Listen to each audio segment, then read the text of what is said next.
beam deflection problem for this beam. I think it was just called beam deflection 1. This is beam deflection 1v2, so I'm going to do this a different way. We do need to start out though with knowing the distributed load, and I talked about that last time. I did this first integral by hand, so again let's run through this. So we got minus f because it's going down, angle brackets x minus L over 3, which is where that is, raised to the minus 1 because that's how you do concentrated force in the distributed load, right? Minus, because this is also going down, and this is angle bracket x minus 2/3 L, because that's when it starts, 2/3 of L, raised to the 1, which means it's going to be a ramp. If it's just this to the 1, it's a unit ramp, so I actually have to tell it what this slope is. Well, that's just rise over run, so that's W naught over L over 3, W naught over L over 3, okay? So there's my distributed load. I can integrate this once by hand. I can't actually do this in Excel because this minus 1 is always 0, except exactly at x is equal to L over 3, in which case it's infinity, so that doesn't work. So I'm going to have to do this first integral by hand. But all I do is bump up the negative 1 to a 0, bump up the 1 to a 2, and also remember to divide by 2 and add a constant C1. So I'd like to do that same thing here, but I'd actually rather Excel do my integrals for me, and we can trick it. So let's get started by doing the shear force manually, okay? So this is going to be equal to minus F times, and this angle bracket's like a switch, so I'm going to do if x is less than L over 3, then it's 0, otherwise it's 1. So that's the switch that turns it from 0 to 1. And then I multiply that by this if I replace that angle brackets with just normal parentheses. So that's going to be open paren x minus L over 3, close paren raised to the 0. Okay? Minus 3W naught over 2L. So that's 3 times W naught, which is right here, divided by 2 and also divided by L, times another if statement. If x is less than, this one starts at 2/3 L, so that's 2 times L divided by 3, then it's 0, otherwise it's 1. Whoops, 9. 0, otherwise 1, like that. So that, again, the if statement is just a switch, and then I have to multiply that by this if I replace the angle brackets with parentheses. So this is x minus 2 times L over 3 raised to the 2. And then we have to do plus C1, which is right here. Okay. Minus F times the switch, x minus L over 3 to the 0, minus 3W naught over 2L times the switch, x minus 2L over 3 squared plus C1. Okay, so that should work. It copies down. Whoops, we got a problem right there. At x equals 1, something's happening.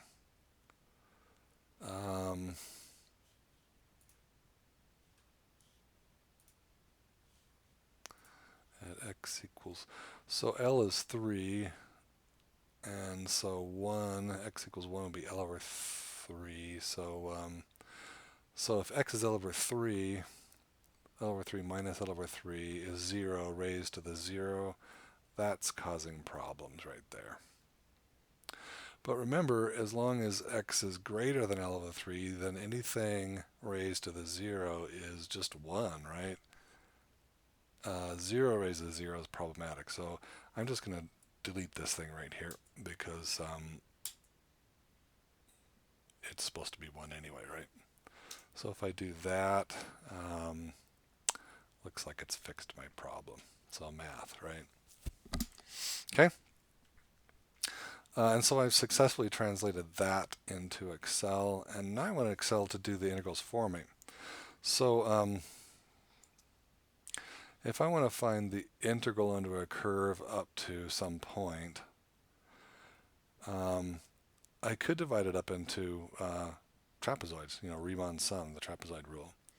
So if I want to find the area up to this, under the curve up to this point, then it's equal to the area of the under the curve up to that point plus the area of that trapezoid. So this little squiggly line represents the area up to that point. And if I take that and add to it the area of the trapezoid, then I'm continuing on my little my integration there. The problem is that you actually need 2 points to get one area, right? So if I want the area here, then I need actually 2 points and I only have 1. If I want the area here, then it'll be whatever the area was up here plus the area of that trapezoid right there. So I'm going to take care of this by just starting us off at C2. So I'm going to say that cell right there is just equal to C2. And that's it.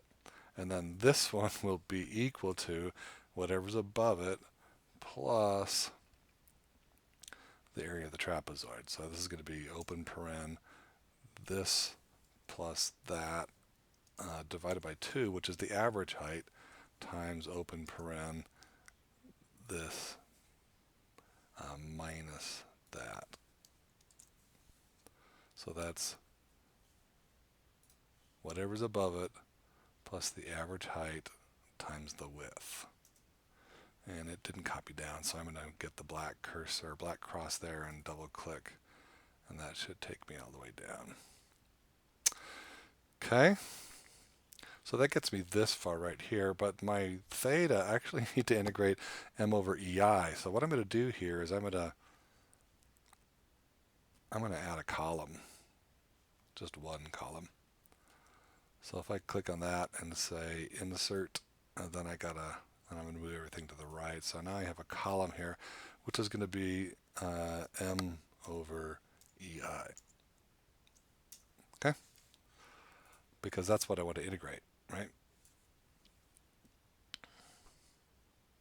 Oh man, should I make that look pretty?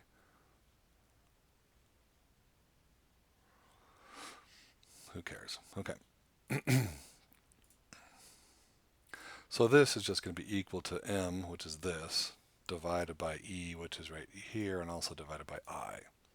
And I'm just going to copy that down. So that's this column divided by ei. And that's what I want to integrate right there. Okay. So I'm going to play the same trick here. So I'm going to say this right here is equal to C3, which is right there, and call it good. And then this is going to be the area that plus the trapezoid again. So this is going to be equal to whatever's above it plus open paren, this plus that divided by 2, which is the average height, times open paren, this minus that, which is the width. And then double click that.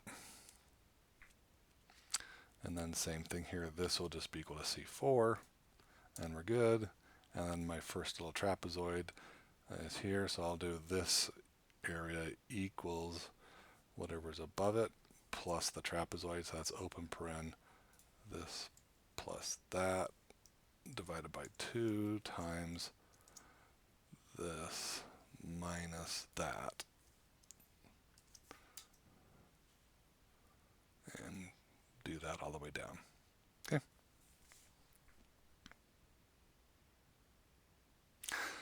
So again, these are just guesses here, so we have to do boundary conditions. But if I look up here, I don't know what the shear force is anywhere unless I do statics, but I do know the bending moment at both hinges has to be 0. So bending moment here at x equals 0 and at the other end, x equals L, those both better be 0. And if those are, if those are rigid supports, then they can rotate, so I don't know what the slope is, but I do know the deflection at both of those points is 0 as well. So my two boundary conditions are at each hinge, or at each end, the bending moment and the deflection are both 0. So I'm going to go to my solver, Looks like I've been doing this already, so this is not the first take on this video, so I'm just going to delete all this stuff. Again, delete whatever's here. Make sure that you're modifying those cells, and then just start adding boundary conditions. So the bending moment at x equals 0 should be equal to 0. And add the deflection at x equals 0 should also be equal to 0. And then the two last boundary conditions, let's see, M is column C and Y is column F. So at the other end of the beam, the column C is the bending moment, should be 0, and add that the deflection at the end of the beam should also be equal to 0. And we're done. So there's my 4 boundary conditions. Make sure that's unchecked and solve. And it looks like it has done it. So there is finding the slope and deflection of a beam where Excel is actually doing my integrals for me.